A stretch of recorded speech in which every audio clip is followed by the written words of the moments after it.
And now from the Coastal Empire and Low Country studios of WJCL News. WJCL News at 5, working for you. It is the hottest day of the year. It feels like triple digits outside. Good evening to you. I'm Jennifer Andrews. And I'm Kevin Holmes. The Coastal Empire and Low Country under a heat advisory right now. A dangerously hot day, and tomorrow, more of the same. These hot conditions could lead to heat-related illnesses.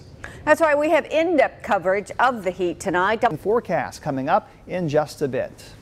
We've been tracking the heat all week and working for you on all angles. We've talked about mounted patrols and horse carriages in the heat, what community members are doing to help the homeless, tips on keeping your energy bill low, and how schools are preparing for the heat wave.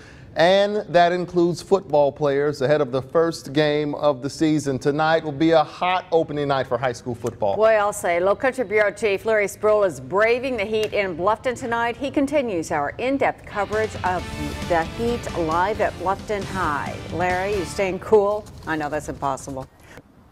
All right, Larry, drink plenty of water, my man. Beaufort County schools canceled all outdoor activities this week. School officials say they'll enforce the rule as we continue to see hot temperatures, and you can't escape the heat even if you're in the water. Brandon Livornia continues our in-depth coverage. That's right. He is live on Tybee Beach right now. And Brandon, is there really much difference between the water and the air temperatures?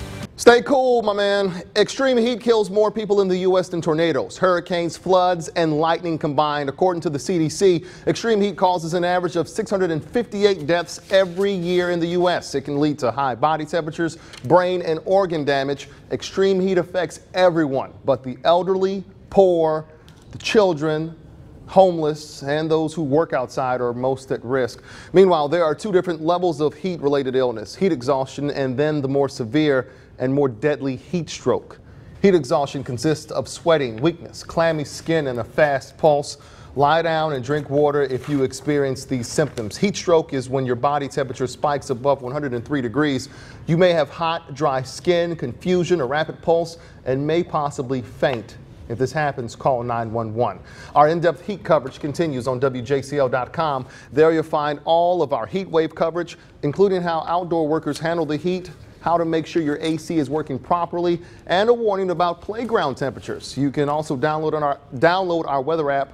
That way you can track temperatures from the palm of your hand. And we have breaking news just into the newsroom. The Houlihan Bridge on Georgia Highway 25 in Port Wentworth is closed for emergency repairs. We're working for you to gather more details. At the moment, it is unclear how long the bridge will remain closed, but drivers, you're asked to seek alternative routes. First. Georgia Governor Nathan Deal stopped by Gulfstream today. His visit comes during General Aviation Manufacturing Week. Governor Deal talked on the importance of aviation on small and large scales. Gulfstream supports about $150 billion in the U.S. economy and employs nearly 15,000 workers around the world, 9,000 of them right here in Savannah. And it plans to expand over the next 2 years. Governor Deal commended the company for its efforts in aviation. They are certainly the leader in our state, and as they continue to grow their presence around the world, they will only grow here in our state as well, and we're very proud of them. Hey, here's more on that growth. Gulfstream's Product Support Distribution Center in Savannah is set to open next year. Turning now to the ongoing debate over the Metro Police merger. Yesterday, Savannah laid out the facts of the deal. Today, the county responded. The two sides are currently negotiating the decade-old deal. Our own Nick Notario has been covering this battle since the very beginning. He joins us now to tell us why some county leaders aren't happy with the city, Nick. That's right. The county presented a proposal. All right, thank you, sir. Stay tuned. How about an ice-cold bucket challenge on a hot day like today? It probably wouldn't have felt bad. Whoa, there they go. The trend is gaining momentum, and the ALS Association is gaining serious cash. WJCL News, working for you. The ice bucket trend still gaining momentum. It doesn't look like it's slowing down. No, it pays to get wet. Just about everybody seems to be joining in, and the ALS Association is certainly reaping the benefits. WJCL's Ashley Lincoln got a look at how much the fundraiser has brought in. This is amazing. Amazing. It's brought in a lot of money.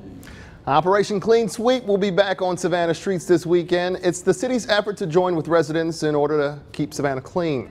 And it's coming to the Avondale neighborhood. This is video from the last sweep in May.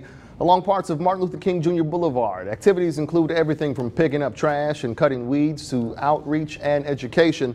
Tomorrow's sweep starts at 9 a.m. from California Avenue to New York Avenue on Savannah's east side. And the American Red Cross partnering with State Farm Insurance this weekend to put on a Family Safety Day in Richmond Hill. The companies are working with Bryan County Emergency Management to help residents learn natural disaster evacuation plans. It's at Richmond Hill High School from 10 a.m. until 1 p.m. There will be games for the kids, free food, and chances to win gift cards. You can add an event to our calendar or check out what's going on in your area. You're one click away. Head to our website, WJCL.com. Click on the community calendar under the More tab. Time now, 5:26. More news ahead in the next 90 minutes. If you are in the market for a home, well, guess what? Now may be the time to strike while the iron is hot. And more Americans expected to head out of town this Labor Day weekend. We're talking planes, trains, and automobiles in consumer news. WJCL News, working for you.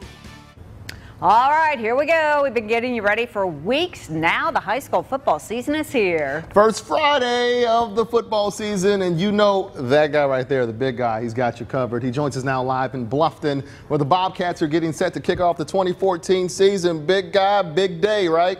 WJCL News, working and sweating for you. Stay cool out there. Indeed. Bring me back a hot dog, will you? In fact, you can probably grill the hot dog on the sidewalk. On the sidewalk, absolutely. Events for the kids, and of course, you'll find a variety of cook-offs with the featured ingredient. Can you guess what it is? Bowl peanuts. Bowl. Bowl peanuts, that's right. It's the inaugural Ailey Car Show, and it's right here in Savannah. Joining us. All right, is it an amazing motorcycle stunt or just some tricky editing? I don't know. You guys judge. Jeannie Mo shows us the video, and I can't decide. I think you should go do a reenactment so we can put it to the test. I did that last week. Yeah. I can do that. Yeah. Well, and you didn't even chip a tooth, so it must be real. Exactly. Goodness gracious.